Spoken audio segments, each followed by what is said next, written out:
we are vibrating to particular frequencies, particular frequency band.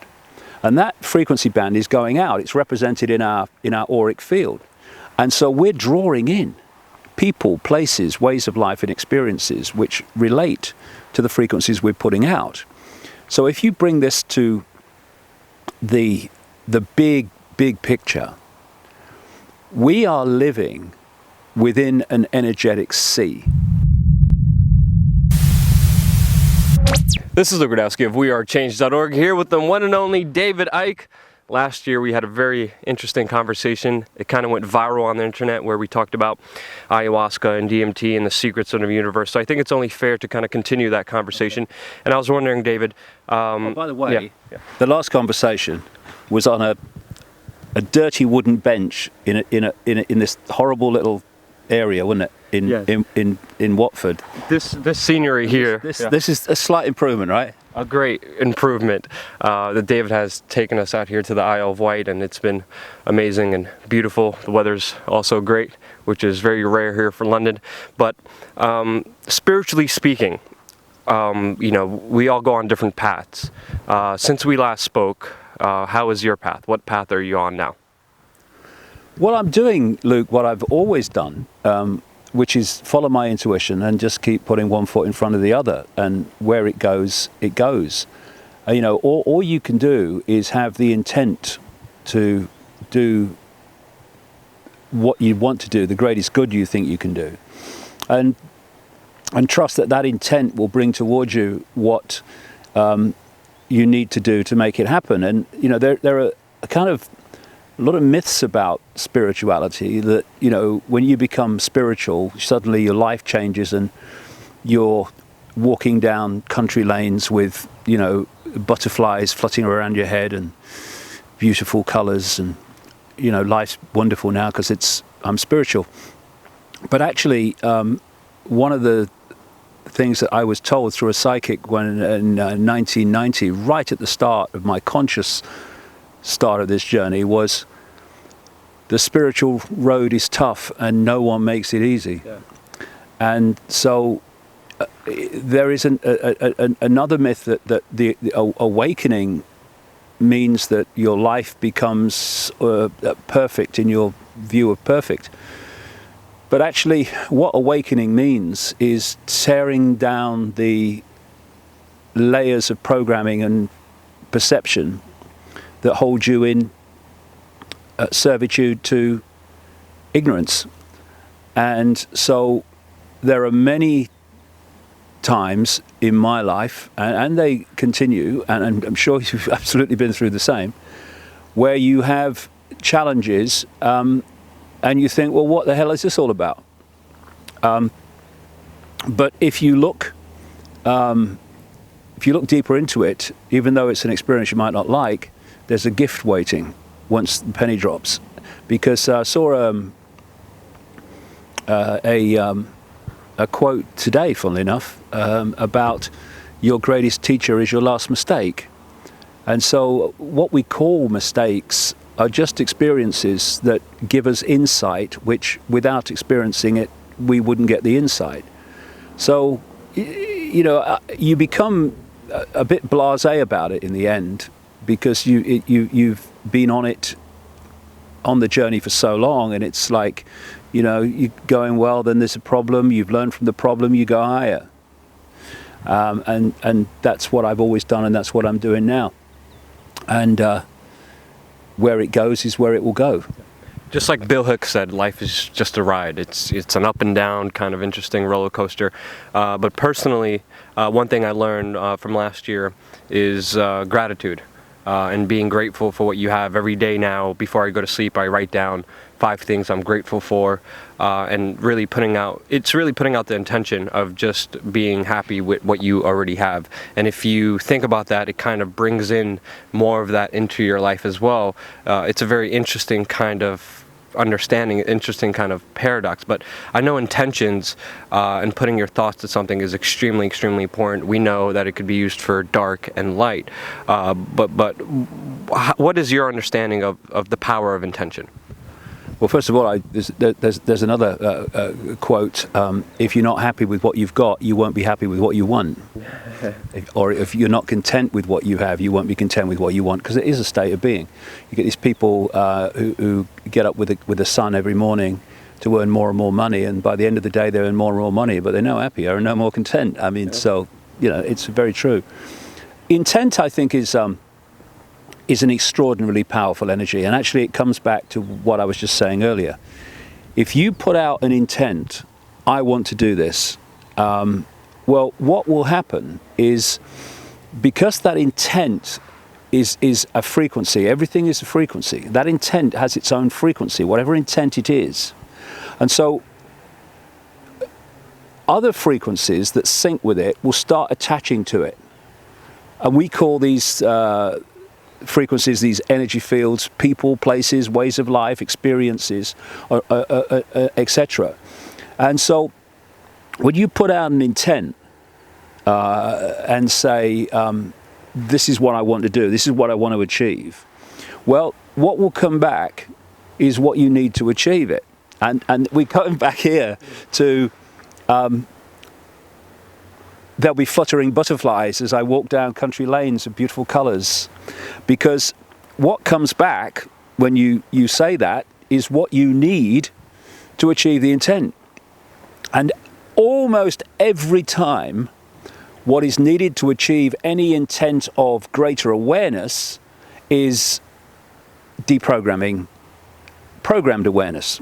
And so what comes towards you is often your worst nightmare sometimes.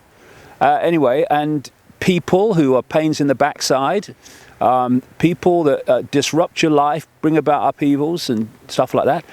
And if you see it in that one-dimensional sense of the experience, you start feeling sorry for yourself. Look, I just want to be spiritual, and I want to do some good, and my life's falling apart. What's going on?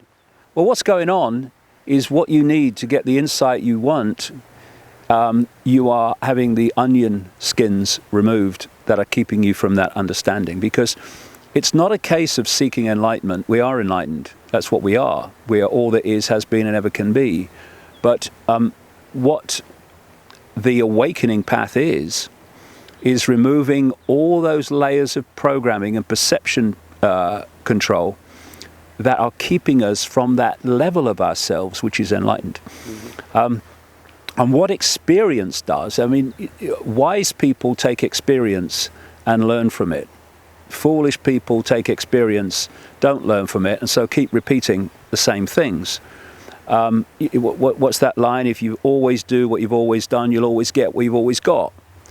And so I think people kind of need to cut the crap about spirituality as if suddenly... I see this lot, Luke, in the New Age. And the New Age, some very nice people in the New Age, but it is a massive form of escapism. I meet so many people in the New Age, or have over the years, not so much now, that are using it as a form of escape. So they live this life in which outwardly they are portraying themselves as enlightened and happy and joyous and oh, everything's wonderful because I'm spiritual now. But inside, they're full of crap. Yep. And it comes to the surface eventually. And until that crap, and it's not kind of condemning everybody, everyone's full of crap because we're in a madhouse. And we've been programmed by a madhouse since we were born here. So, it's not condemnation, it's just facing facts. And until you recognize the crap and remove it, then you'll stay full of crap. And that's what intent does. You put the intent out. Okay, if you can't achieve your intent while you're full of crap, here's some experiences to get rid of the crap. And you get these people come in your life. You're horrible. Why are you doing that to me? And at the end of it, are you more enlightened? Well, yeah, I am. Yeah, I've learned a lot from that. Well, that was the idea. That's how it works. But we judge every experience in and of itself. When, I look, and I'm sure you'll do the same. And I'm sure everyone listening to this will do the same. When you look back at what gave you the most in terms of wisdom, expanded awareness. It was something in the moment of experiencing it you didn't like. Very much so. A lot of growth for myself came from a lot of pain, a lot of suffering, a lot of loss with either my health or personal relationships.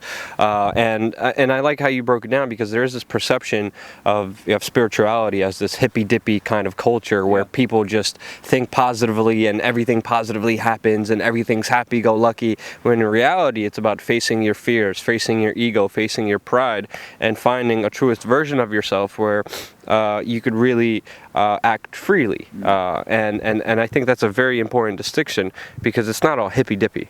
No. But I think a lot of it also has to do with certain frequencies, certain kind of thoughts and patterns that we put out there as well. There was very interesting scientific experiments done on plants. For an example, a piece of lettuce was cut by a specific scientist, and they measured the frequencies, and it was suffering frequencies, it was pain suffering, and all living things have these frequencies. And I think understanding this kind of realm is very important, because these elites, these powerful men, I feel, have grasped it in a certain way. They have certain rituals, they have their intentions that they put out there. Meanwhile, we talk about it, we're deemed crazy and insane and delusional. Meanwhile, the mainstream media, who pegs us as this, doesn't even talk about the politicians who are actually doing this, like in the Bohemian Grove, wearing robes, doing sacrifices, and doing all these insane rituals. So my question leading to this is the importance of frequencies and understanding them. What's your grasp on frequencies? Well, for me, frequency in the end, frequency is everything, because everything is a frequency. This conversation is a frequency. I mean, and if we were laying into each other, the conversation would be a different frequency. Everything's a frequency, and frequencies attract frequencies. I call it vibrational magnetism. And therefore, what you put out comes back. So when you put out the intent, whatever that intent is, it's represented as a frequency, and it draws in frequencies that relate to it. And so we, at any point in our lives, depending on our state of being, our attitudes, our emotional state, whatever it is, our intent, we are vibrating to particular frequencies, particular frequency band. And that frequency band is going out. It's represented in our auric field. And so we're drawing in people, places, ways of life and experiences which relate to the frequencies we're putting out. So if you bring this to the big picture, we are living within an energetic sea. This can, you can photograph it now. It's, you call it the Earth's energy field, whatever you like. There is not empty space between everything. They are different expressions of an energetic sea. And if you want to affect all the fish at the same time, you affect the sea. If you want to affect all human beings at the same time, you affect the energy sea. Now, when you think that the technological radiation in our energy sea has increased by millions of times in the last 50 years, this energetic sea that we are speaking in now is dramatically different to what we would have been speaking into 50 years ago. And so that's fundamental for this reason. Our energetic fields, what we call people, interact with this energetic sea. And therefore it's affecting us, and it's affecting our state of being. And our state of being then changes to different frequencies. We attract to us like frequencies to what we're putting out. So it is actually not just about manipulating an energetic Earth energy field. It's about manipulating everything within it by what you do to that. And I came across a document a few years ago, written, it was said, by a leading Australian Satanist, as he knew he was dying, And it wasn't like an admission of, oh, I'm just saying I'm terrible. I'm so sad that I did it. No, he was actually glorifying it in many ways, but he was explaining how it worked. And we talked about the children and politicians and all the stuff. But one of the things he said is that they go to particular points within this energetic sea, and a lot of these points are pointed out really by stone circles, standing stones, ancient earthworks, often churches, because churches were built on, many churches were built on old pagan ritual sites, and thus the church is on one of these vortexes within the energetic sea. And he explained how they do rituals at those points repetitively. And as they do them and do them and do them and do them, it changes the nature of the energetic field. It pulls down its frequency. Now, I've been saying for a long, long time that this world is ultimately manipulated by entities that operate beyond human sight. Christians call them demons. The Islamic and pre-Islamic world, where it came from, call them jinn. There's many names from around the world. The Gnostics, the ancient Gnostics, called them archons. And it makes me smile, Luke, when Christians kind of condemn me for talking about this stuff, and he talks about reptilians, he's mad, he talks about entities. So what about these demons in your Bible then? What are they all about? It's written in the books, and these entities are all over the ancient world. You see them described in almost exactly the same way, often exactly the same way, using different names, and they operate in a certain frequency band, and basically, it's a frequency band that is a distortion. It's a bit like a computer virus. You might want to use that analogy. And this force is of itself a distortion. And so, what they have to do to have control over the target population is to pull the target population into the distortion. And if you look at the world, it's not only a distortion, it's a distortion to the point where it's virtually everything's an inversion.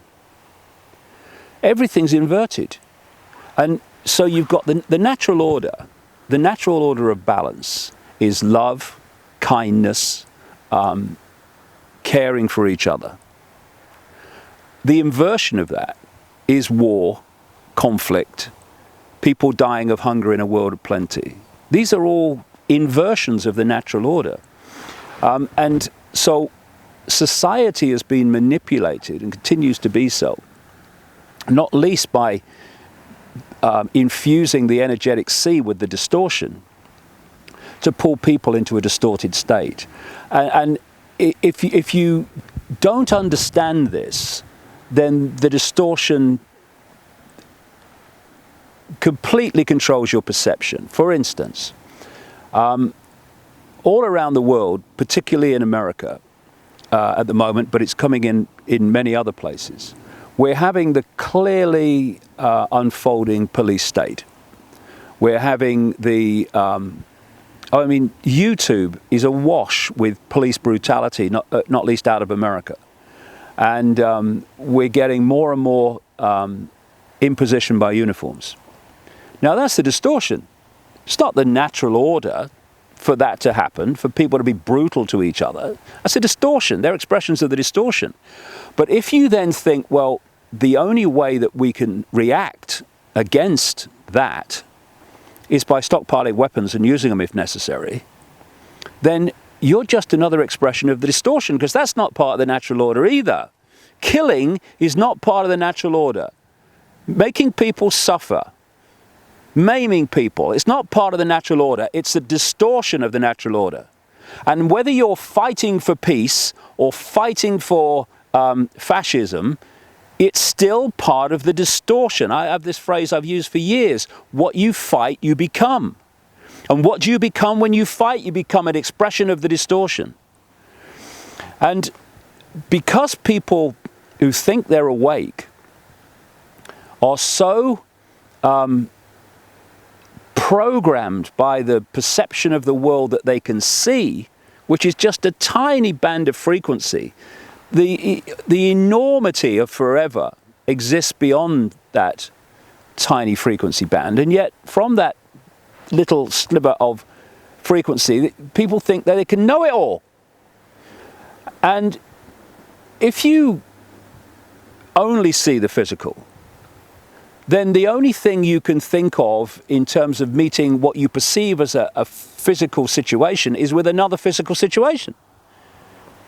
So if we're going to get out of this, we need to understand that it's about frequency, and it's about manipulating human perception, thus human states of frequency, so that we sync with the distortion, and then the distortion's calling the shots. It's like tuning a computer into the internet. It's now feeding you information from which you get your perceptions, your reflex action responses about everything. And when you are working to get closer to the natural order of balance, of love, of caring, of seeking what's best for the greater good and not just for the perceived success or benefit of you, then you start to move out of the distortion because you're no longer syncing with it in terms of frequency. And at that point, the distortion stops influencing your perceptions. And as it stops influencing your perceptions of everything, it allows space for other perceptions to come in, for other insight to come in, because you're now connecting with something that's beyond the distortion. And that's the point where you get insight. It's when you get revelation of how things are.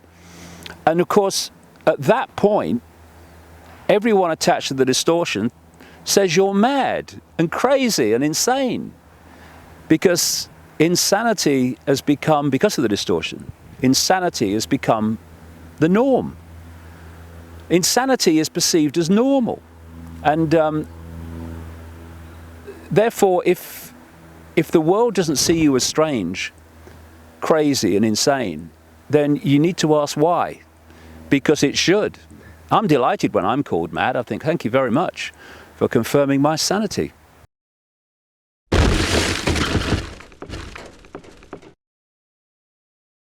And many people have actually, when they use DMT, they actually say that this helps them understand the greater understanding of everything. We were talking about DMT last night, and we talked how we had very similar experiences. Right. You stay motivated in the fight. I've been consciously losing the battle as of late. I feel that my efforts have been futile, that I can't retain my quality and quantity of content, that anything I report on is pointless.